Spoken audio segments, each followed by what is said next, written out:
Let's turn to Meghan Markle. She's released the trailer for season 2 of her cooking show, With Love, Meghan, a day after revelations that she and Harry had cut a much cheaper deal with Netflix. Have a look at this.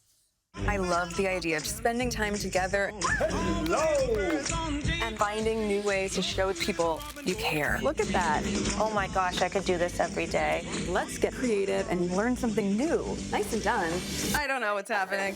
We can look forward to another season of patronising cooking videos.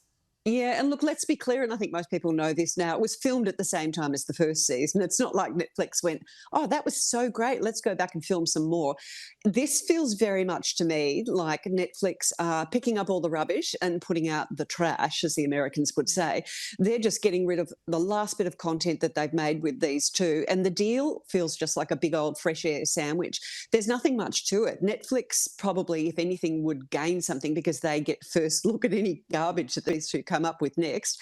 Most of the stuff that they've made has been an abject failure. So I can't imagine Netflix ever running anything. Once they've got this second part of With Love out of the way, I don't think we'll see Harry and Meghan on Netflix again. And just on this show, I do have some problems with it. She's got Chrissy Teigen there as one of her friends who comes over to do a bit of cooking and stuff with her.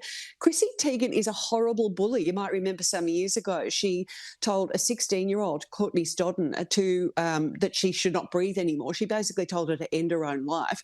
So she's a horrible bully. They'll probably get on like a house on fire, her and Meghan.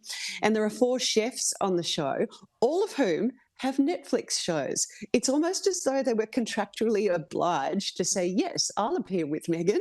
I'd love to see the list of who was asked to be on the show, but said no.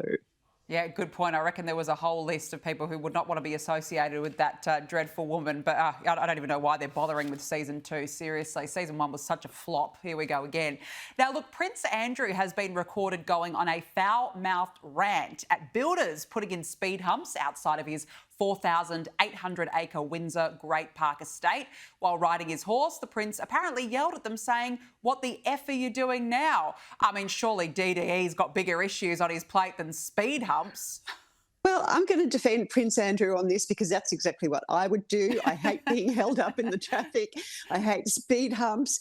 He does seem to have a little bit of a temper and a potty mouth on him, and there are reports of him, yelling at some assistant some years ago because she hadn't closed the curtains properly. At one point, he apparently tried to ram a set of gates with his Range Rover because he wanted to get somewhere quicker and he couldn't get through these gates, which again is something I would do if I had a Range Rover. It does seem as though that perhaps there's something more to this. Maybe he's under a little bit of stress at the moment, and could that be related to the increased level of talk about the Epstein files? Who knows? But he seems to be very edgy right now. Yeah, he seems to be very touchy right now. I do agree. I wouldn't be happy about speed humps myself, but if I was Prince Andrew, I'd probably be focusing on Epstein and other issues, not what's going on outside of a mansion and a big property right now. But yeah, it never ends, does it? Dee Dee Dunleavy, great to see you. Thank you so much for your time this evening. Thanks, Danica.